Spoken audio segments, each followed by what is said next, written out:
టచ్చరా! ఇప్పుడు నేను Malaysian twin towers దగ్గర ఉన్నాను. ఇప్పుడేమో నేను కేఎల్ టవర్ని చూడడానికి వచ్చేసాను. ఫైనల్లీ మన పంకో లాట్ రిసార్ట్కి వచ్చేసాం. సో పంకో ఐలాండ్కి అయితే వచ్చేసాము. చాలా బాగుంది. ఇవి రెండు కూడా సీజనల్ ఫ్రూట్స్ అంట.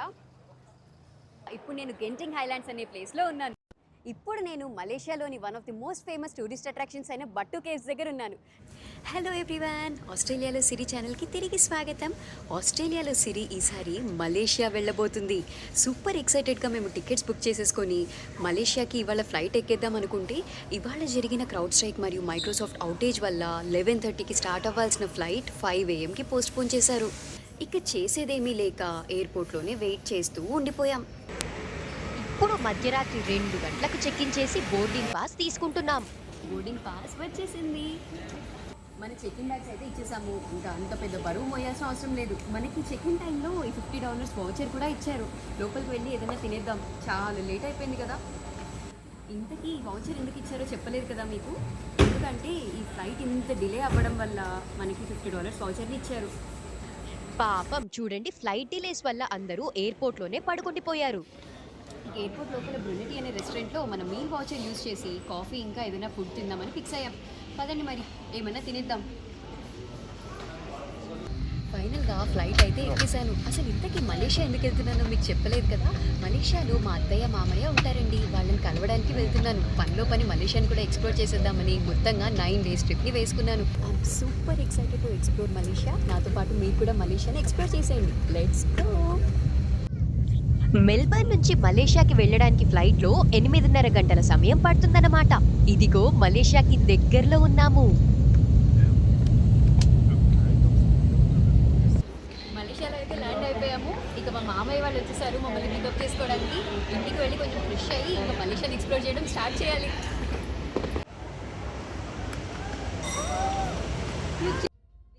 మా మామ వాళ్ళ ఇంటికి వెళుతూ ఉంటే ఇదేదో ఈజిప్ట్లో ఉన్నట్టుగా ఈ పిరమిడ్ ఇంకా ఈ సింహం చాలా కొత్తగా కనిపించాయి. అసలేంటివి అని అడిగానో లేదో ఇంటికి వెళ్ళి ఫ్రెష్ అయిన నెక్స్ట్ మినిట్ నన్ను ఇక్కడికి తీసుకొచ్చేశారు. దీనిని సన్వే పిరమిడ్ అని అంటారట. ఇదొక పెద్ద మాల్. ఈ పిరమిడ్ మాత్రం నాకు పిచ్చి పిచ్చిగా నచ్చేసిందండోయ్. అన్ని మాల్స్లో లాగానే ఈ మాల్లో కూడా బ్రాండెడ్ షాప్లు, ఫుడ్ కోర్ట్లు ఉన్నాయి. కానీ ఇక్కడ నేను కొత్తగా గమనించింది ఏంటంటే ఇక్కడ మాల్ లోపలే ఐస్ స్కేటింగ్ సెటప్ ని కూడా పెట్టేశారు. ఇంతకు ముందు మనం బయట నుంచి చూసిన పిరమిడ్ లోపల నుంచి ఇలా ఉంటుందన్నమాట. మొత్తం ఈజిప్షియన్ స్టైల్లో కట్టినట్టున్నారు ఈ పిరమిడ్ మాల్ ని. భలే ఉంది కదా ఈ కాన్సెప్ట్. ఇప్పుడు మనం కౌలాలంపూర్లోని ప్లాజా లోయట్ అనే మాల్ దగ్గర ఉన్నాం. ఈ మాల్ స్పెషాలిటీ ఏంటంటే ఈ మాల్లో 6 floors మొత్తం కూడా ఐటీ గ్యాడ్జెట్స్ షాప్సే ఉంటాయి. ఎలాంటి ఐటీ గ్యాడ్జెట్స్ కావాలన్నా మలేషియాలో ఎక్కడున్నా ఈ షాప్కి వచ్చి కొనుక్కుంటారట. ఆ పెద్ద టవర్ కనిపిస్తుంది కదా, అది కేఎల్ టవర్. ఇప్పుడు నెక్స్ట్ మనం అక్కడికే వెళ్ళబోతున్నాం. ఇప్పుడేమో నేను కేఎల్ టవర్ని చూడడానికి వచ్చేసాను. ఇది 421 మీటర్ల పొడుగుందట. అసలు లోపల ఏముంటుందో చూసేద్దామా, పదండి. ఇప్పుడు నేను అబ్జర్వేషన్ డెక్కి టికెట్ తీసుకొని 30 నిమిషాలు ఈ లైన్లో వెయిట్ చేశాక పైకి వెళ్ళడానికి ఇప్పుడు వచ్చిందనమాట మన టర్న్. పదండి మరి పైకి వెళ్ళిపోదాం. కింద నుండి 421 మీటర్ల ఎత్తులో ఉన్న అబ్జర్వేషన్ డెక్కి వెళ్ళడానికి కేవలం 54 సెకండ్లు మాత్రమే పడుతుందట. ఈ కేఎల్ టవర్ని నేను చూడడానికి సుమారుగా 6:30 గంటల సమయంలో వచ్చాను. ఈ టైంలో రావడం వల్ల అడ్వాంటేజ్ ఏంటంటే కేఎల్ టవర్ అలాగే కేఎల్ సిటీని సన్లైట్ ఉన్నప్పుడు చూడొచ్చు, అలాగే చీకటి పడ్డాక చూడొచ్చు అనమాట. ఇప్పుడు నేను అబ్జర్వేషన్ డెక్లో ఉన్నాను. ఇక్కడ నుంచి మన మలేషియన్ సిటీ ఎంత బ్యూటిఫుల్గా కనిపిస్తుంది చూడండి. ఇప్పుడు మనం చూస్తున్న బిల్డింగే మర్డికా 118. ప్రస్తుతం ఈ building world 2nd tallest building అనమాట. ఈ కేఎల్ టవర్ కన్స్ట్రక్ట్ చేసిన టైంలో ఉన్న టాలెస్ట్ బిల్డింగ్స్ డీటెయిల్స్ అన్ని కూడా ఇక్కడ డిస్ప్లేలో పెట్టారు. ఇదిగోండి, ఇదే మనం ఇప్పుడున్న కేఎల్ టవర్. ఇక కిందికి వచ్చాక చాలా దాహం వేస్తుందని కొబ్బరి బొండం నీళ్లు కొనుక్కున్నాను. వాటర్ మాత్రం చాలా తీయగా ఉన్నాయి. ఇక్కడ విచిత్రంగా కొబ్బరి తినడానికి ఇలా స్పూన్ పెట్టి ఇస్తున్నారు. నేనైతే వాటర్ తాగేశాక కొబ్బరిని కూడా వదిలేకుండా ఫుల్గా తినేసా. రాత్రి కేఎల్ టవర్ ని లైట్స్ తో ఎంత అద్భుతంగా ముస్తాబు చేశారు కదా. ఇవాళ ఐలాండ్స్ చూడడానికి వెళ్ళబోతున్నాం. నేను ఇవాళ పంకో ఐలాండ్కి వెళ్ళబోతున్నాను. పదండి, లెట్స్ గో. కోలాలంపూర్ సిటీ నుండి ఈ పంకోర్ ఐలాండ్ వెళ్ళడానికి 2.5 అవర్స్ టైం పడుతుందని చెప్పారు. మొదటిగా మనం కార్లో లుముడ్ జెటీ అనే ప్లేస్కి వెళ్ళి అక్కడి నుంచి ఫెరీ తీసుకొని పంకోర్ ఐలాండ్కి వెళ్ళాలి. నేనైతే సూపర్ ఎక్సైటెడ్గా ఉన్నాను ఈ ఐలాండ్ చూడడానికి. నేను ఫస్ట్ టైం చూస్తున్నాను అసలు ఐలాండ్స్ని. సో చూద్దాం ఈ ఐలాండ్ ఎలా ఉండబోతుందో. I'm super excited. మలేషియాలో నేను మెయిన్గా గమనించింది ఏంటంటే ఇక్కడ ఎక్కడికి వెళ్ళినా కూడా ఇలా మలైలోనే రాశారు. అది రాయడం ఇంగ్లీష్ లెటర్స్లో ఉన్నా అది మలై లాంగ్వేజ్లో రాశారనమాట. అసలు ఈ బోర్డ్ని చూడండి, నాకైతే అక్కడ ఏం రాశారో ఏమీ అర్థం అవ్వట్లేదు. మలై రాని వాళ్ళకి ఇలా బోర్డ్స్ మీద అంతా మలైలో రాస్తే చాలా ఇబ్బంది అవుతుంది. నేను ఇప్పుడు దారిలో వెళ్తూ వెళ్తూ ఫ్యూయల్ స్టేషన్ దగ్గర ఉన్నానన్నమాట. ఇక్కడ మీరు బాత్రూమ్స్ మీద కూడా చూడండి అంతా మలైలోనే రాశారు. అసలు ఎందుకు ఇలా రాస్తున్నారు అని ఇక్కడి వారిని కనుక్కుంటే మలై లాంగ్వేజ్కి ఒక పర్టికులర్ స్క్రిప్ట్ అనేది లేదు కాబట్టి మలై లాంగ్వేజ్ని ఇంగ్లీష్లోనే రాస్తారని తెలిసింది. మలై రాని వాళ్ళకి, మనలాంటి వాళ్ళకి చాలా ఇబ్బంది అవుతుంది. బట్ ఇంకా మనము షాప్స్లోకి వెళ్ళి అసలు ఏంటి అనేది కనుక్కోవాలి అంతే. ఫైనల్గా 2.5 అవర్స్ ట్రావెల్ చేసి లుముడ్ జెటీ అనే ప్లేస్కి అయితే వచ్చేసాం. ఇప్పుడు ఆ ఫెరీని ఎక్కి మనం పంకోర్ లావుట్ ఐలాండ్కి వెళ్ళాలి. పదండి మరి లోపలికి వెళ్ళి టికెట్స్ తీసేసుకుందామా. ఇప్పుడు మనం వెళ్ళబోతున్న ఐలాండ్ ఒక ప్రైవేట్ ఐలాండ్ అన్నమాట. ఇక్కడికి కేవలం అకామిడేషన్ ఉన్న వాళ్ళను మాత్రమే అలౌ చేస్తారు. మన అకామిడేషన్ అయితే మనం మలేషియాకి వెళ్ళడం కన్నా ముందే బుక్ అయిపోయింది అనుకోండి. Thank you. ఫెర్రీ ఏమో కానీ అలలు మాత్రం చాలా ఎత్తుగా వస్తున్నాయి. నాకైతే చాలా భయంగా ఉంది. అమ్మ బాబోయ్. ఫైనల్లీ మన పంకోర్ లావుట్ రిసార్ట్కి వచ్చేసాం. ఇదే మనం ఇక్కడ ఉండబోతున్న అకామిడేషన్. ఇక్కడ నేను 2 డేస్ ఉండబోతున్నాను. ఇక్కడ మన అకామిడేషన్ అయితే ఆపోజిట్ బీచ్ వ్యూ ఉంది చూడండి, అస్సలు అద్దరిపోయింది.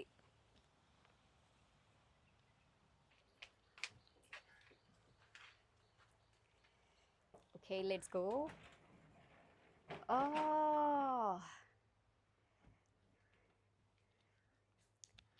బ్యూటిఫుల్ అండి, బ్యూటిఫుల్. రూమ్ మాత్రం చాలా బ్యూటిఫుల్గా ఉంది. ఇక్కడ బెడ్ ఇచ్చారు, ఇక్కడ ఒక మంచి సోఫా ఇచ్చారు, ఇక్కడ ఒక చిన్న study table and water bottles, ఇక్కడ టీవీ కూడా ఉంది. మన లగేజ్ కూడా తెచ్చిపెట్టేశారు ఇక్కడ.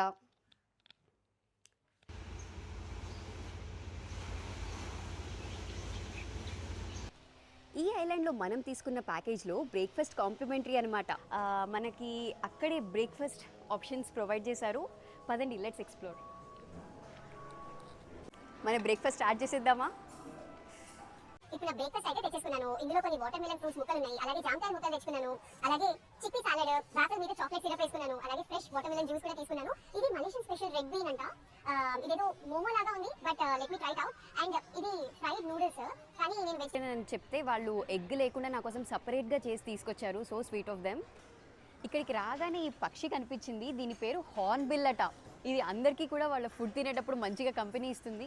అసలు ఇంకా ఈ ప్లేస్లో ఏమేమి ఉన్నాయి అని చెప్పి మన రూమ్ నుంచి ముందుకు వస్తే ఇక్కడ ఒక జిమ్ కనిపించింది. వెకేషన్కి వచ్చినప్పుడు కూడా పీపుల్ జిమ్ చేస్తారని చెప్పేసి ఇక్కడే అర్థమైంది నాకు. అలాగే ఇటు సైడ్ ఏమో బ్యూటిఫుల్ ఇన్ఫినిటీ పూల్ అండి.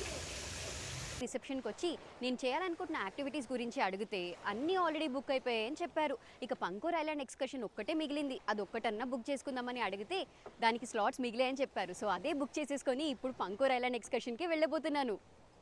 సో పంకో ఐలాండ్కి అయితే వచ్చేసాము. ఎంట్రన్స్లో పులావ్ పంకోర్ అని రాశారు. పులావ్ అంటే మలైలో ఐలాండ్ అట. సో వెల్కమ్ టు పంకో ఐలాండ్ అని చెప్పి రాశారనమాట. మన ఫస్ట్ స్టాప్ ఫ్లోటింగ్ మాస్క్ వచ్చేసాము. ఎంత బ్యూటిఫుల్గా ఉంది చూడండి ఈ మాస్క్. ఈ మాస్క్ అయితే చూడడానికి చాలా బ్యూటిఫుల్గా ఉంది. ఈ మాస్క్ లోపలికి రాగానే అమ్మాయిలందరూ ఇలాంటి రోబ్ని ఖచ్చితంగా వేసుకోవాలని చెప్పి అందరికీ ఒక రోబ్ని ఇచ్చారు. అలాగే తల మీద నుంచి కూడా ఖచ్చితంగా ఇది వేసుకోవాలని చెప్పారు. అలాగే అబ్బాయిలకి కూడా లుంగీ లాంటిది సరో అంటారంట, అది కూడా వేసుకోమని చెప్పారు. ఇప్పుడు మనం ఫూలింగ్ కాంగ్ టెంపుల్ దగ్గర ఉన్నామన్నమాట. ఇది ఒక చైనీస్ టెంపుల్. ఇది ఒక చిన్న టెంపుల్ లాగా స్టార్ట్ చేసి ఇప్పుడు చాలా పెద్ద టెంపుల్ లాగా చేశారట. మన పంకో ఐలాండ్ ట్రిప్లో మోస్ట్ అవైటెడ్ స్టాప్ ఇదేనండి, మన కాళీమాత టెంపుల్. ఈ టెంపుల్ కన్స్ట్రక్షన్ అంతా చూసుకుంటే మన ఇండియన్ టెంపుల్ లాగానే ఉందండి. అలాగే ఈ టెంపుల్ని ఎంతో అద్భుతంగా బీచ్ పక్కన నిర్మించారు. జగన్మాత చెల్లరి తల్లి, రక్షించు తల్లి, కాపాడు మాత. ఎంత అందంగా ఉన్నారు అమ్మవారు. ఇప్పుడు మనం పంకో ఐలాండ్లోని one of the largest fish ఫ్యాక్టరీకి వచ్చేసాము. ఇక్కడైతే ఈ బొమ్మిడి చేపలు ఇలా ప్యాకెట్లు దొరుకుతున్నాయి. ఈ ఐలాండ్లో ఒక ఎయిర్పోర్ట్ కూడా ఉంది, కానీ కోవిడ్ టైంలో ఈ ఎయిర్పోర్ట్ని క్లోజ్ చేసేసారట, ఇంకా కూడా ఓపెన్ చేయలేదు. ఫైనల్గా మన పంకో ఐలాండ్లోని టూరిస్ట్ అట్రాక్షన్స్ అన్నీ చూసేసుకొని బ్యాక్ టు జెట్టి వచ్చేసాం. అదిగోండి మన జెట్టి వెయిట్ చేస్తుంది. ఇంకా దాన్ని ఎక్కేసి మన పంకోర్ లావట్ ఐలాండ్కి వెళ్ళిపోవడమే. ఇక ఇవాళే చెక్అవుట్ చేయబోతున్నాము. ఇంకా వెళ్ళే ముందు బ్రేక్ఫాస్ట్ చేసేసుకుందాము. ఎలాగైనా మన ట్రిప్లో బ్రేక్ఫాస్ట్ కాంప్లిమెంటరీ కదా. సో అది వ్యూవర్స్, అలా జరిగింది మన పంకోర్ లావట్ ఐలాండ్ స్టే. నాకైతే చాలా చాలా నచ్చింది ఈ ఐలాండ్లో స్టే. అండ్ ఎంత బ్యూటిఫుల్గా ఉంది అంటే ఈ ఐలాండ్ నేను అస్సలు ఎక్స్ప్రెస్ చేయలేను. మన ఐలాండ్ ట్రిప్ ని ఫినిష్ చేసుకొని తిరిగి మామ వాళ్ళ ఇంటికి వెళ్ళిపోతూ ఉంటే ఇక్కడ దారిలో సెలమటటాంకా లిటిల్ ఇండియా అని కనిపించింది.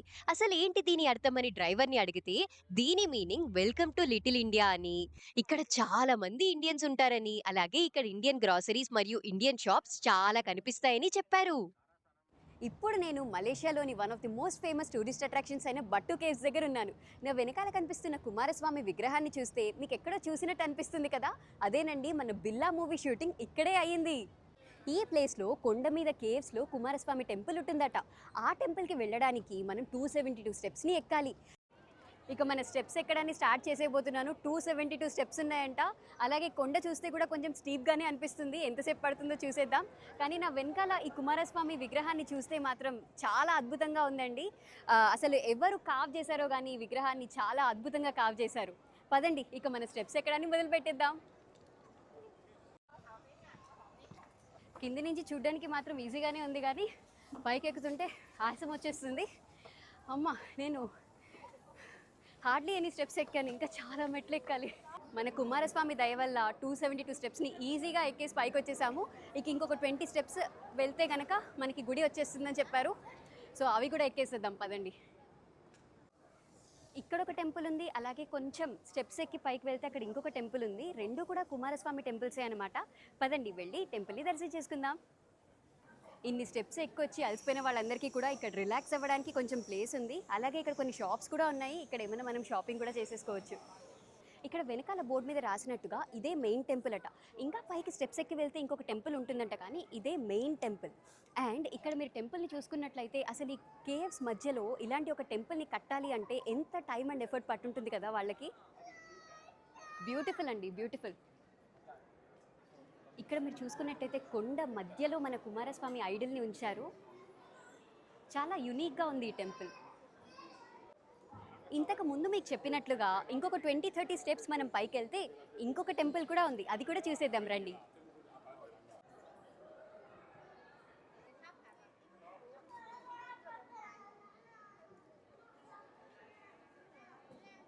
ఇక సుబ్రహ్మణ్య స్వామిని అలాగే అమ్మవార్లని దర్శనం చేసుకొని ఇక స్టెప్స్ దిగి కిందికి వెళ్ళిపోతున్నాను. ఈ టెంపుల్ మాత్రం అద్భుతంగా ఉందండి. బయట ఎంత వేడిగా ఉన్నా కేవ్ లోపల మాత్రం చాలా చల్లగా ఉంది. సో ఈ టెంపుల్ని చూసి మాత్రం నేను ఫుల్గా హ్యాపీ అండి. అదే వ్యూవర్స్, బటు కేవ్స్లోని మన సుబ్రహ్మణ్య స్వామి టెంపుల్. ఇక మన నెక్స్ట్ టూరిస్ట్ స్పాట్కి వెళ్ళిపోదాం.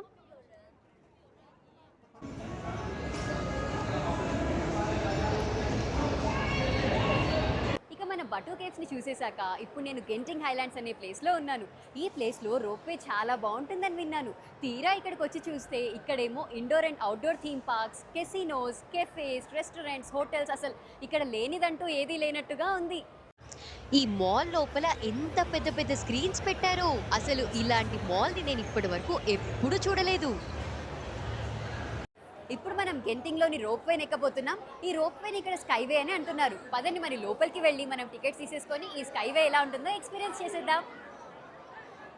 కేవలం ఇక్కడి నుంచి ఇక్కడ వరకు మాత్రమే ఉందనుకున్నాను లైన్, కానీ లైన్ ఎంత పెద్దగా ఉంది చూడండి.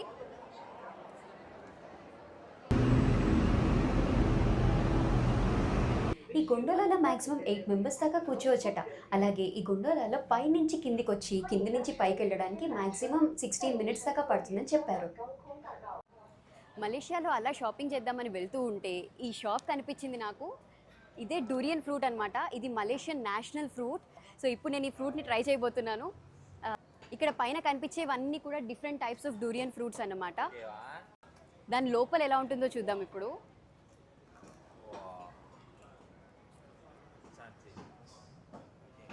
ఓకే, ఇదిగోండి ఈ షాప్లో అందరి దగ్గర కూడా ఇలా గ్లౌస్ పెడుతున్నారు. నేను కూడా గ్లవ్ వేసుకొని స్టార్ట్ చేసేస్తాను తినడం.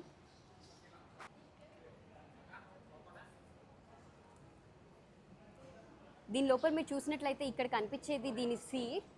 దీని చుట్టుపక్కల ఉన్నదంతా తింటారనమాట. Let me try.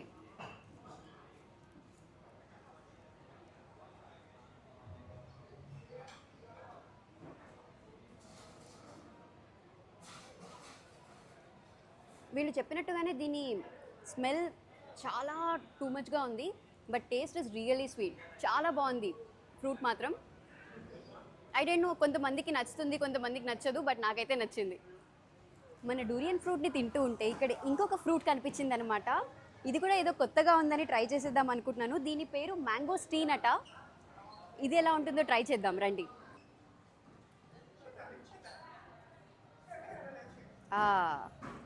ఓకే, లోపల ఇలా వైట్గా ఉంది ఈ ఫ్రూట్.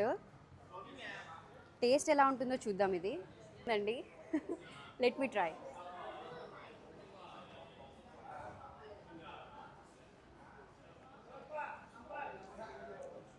ఇది కొంచెం పుల్లగా తీయగా ఉంది, కానీ ఇది కూడా బాగుంది. ఇప్పుడు నేను ఉన్నాను మరొక టూరిస్ట్ అట్రాక్షన్ ప్లేస్ అయిన మర్డేకా స్క్వేర్లో. నా వెనకాల మీరు చూసుకున్నట్లయితే ఈ పోల్కి కట్టిన ఫ్లాగ్ మలేషియాలోని అతి పెద్ద ఫ్లాగ్ అట. అండ్ మలేషియాలో జరిగే నేషనల్ డేస్కి ఇక్కడే పరేడ్స్ అవుతాయట. మనం షాపింగ్ చేస్తూ ఇంకొక ఫ్రూట్ షాప్ దగ్గరికి వచ్చి ఆగితే ఇక్కడ కొత్త ఫ్రూట్స్ 2 కనిపించాయి. అసలు ఏంటివి అని చెప్పి నేను అడుగుదాం. What is this called? లొంగాయ్. ఓకే, దీన్ని లొంగాయ్ అంటారట. Can I try one? ఇది లొంగాయ్ అంట. చూద్దాం ఇది ఎలా ఉంటుందో. లోపల అయితే మన లిచీ లాగానే ఉంది.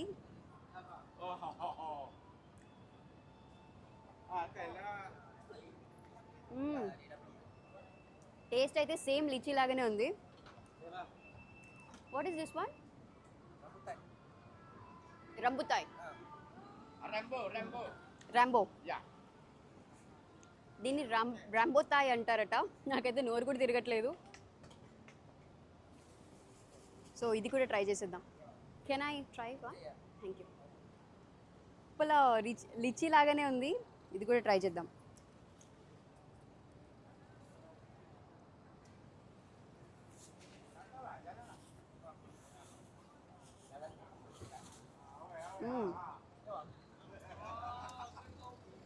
ఇది స్లైట్గా డిఫరెంట్గా ఉంది టేస్ట్, బట్ యా చాలా బాగుంది. ఇవి 2 కూడా సీజనల్ ఫ్రూట్స్ అంట. మన డూరియన్ లాగానే ఇవి కూడా ఇయర్ మొత్తంలో ఓన్లీ ఫ్యూ మంత్స్లో మాత్రమే దొరుకుతాయట. ఇప్పుడు నేను మలేషియాలో ఇంకొక టూరిస్ట్ అట్రాక్షన్ ప్లేస్ని చూడడానికి వచ్చేసాను. మలేషియాకి టికెట్స్ బుక్ చేసుకున్నప్పటి నుంచి ఇక్కడికి ఎప్పుడెప్పుడు వస్తానా అని చెప్పి చాలా ఈగర్గా వెయిట్ చేస్తున్నాను నేను. ఫైనల్గా ఈ ప్లేస్కి వచ్చేసాను. అసలు ఏంటా ఈ ప్లేస్ అనుకుంటున్నారా? మీకు చెప్పనండి, ఇప్పుడు నేను చూపిస్తాను, పదండి. టచ్చరా! ఇప్పుడు నేను మలేషియన్ ట్విన్ టవర్స్ దగ్గర ఉన్నాను. దీన్ని పెట్రోనస్ టవర్స్ అని అంటారట. ఇది ప్రపంచంలోనే అతిపెద్ద ట్విన్ టవర్స్గా చెప్తారు. చిన్నప్పటి నుంచి మలేషియా గురించి ఎప్పుడు మాట్లాడినా ఈ ట్విన్ టవర్స్ని చూపిస్తారు. ఇవాళ ఫైనల్గా ఈ ట్విన్ టవర్స్ని చూడడం చాలా హ్యాపీగా అనిపిస్తుంది నాకైతే. ఇంతకు ముందు చెప్పాను కదా ఈ టవర్స్ని పెట్రోనస్ ట్విన్ టవర్స్ అంటారని. ఇక్కడికి లోపలికి రాగానే చూడండి, ఇలా పెట్రోనస్ వాళ్ళ లోగో వేసి ఇక్కడ కార్ సింబల్ కూడా పెట్టారు.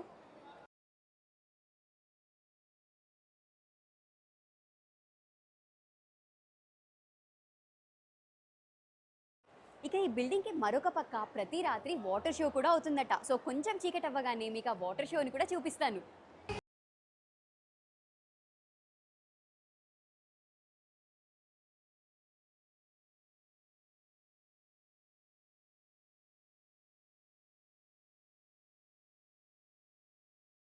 అలా ఎండ్ అయింది మన మలేషియా ట్రిప్. నాకైతే మలేషియా చాలా నచ్చింది. ఇక్కడ చాలా టూరిస్ట్ ప్లేసెస్ చూశాను, అలాగే చాలా ఫుడ్ని కూడా ఎక్స్ప్లోర్ చేసేసాను. నా వీడియో నచ్చితే నా ఛానల్కి తప్పకుండా సబ్స్క్రైబ్ చేసుకోండి.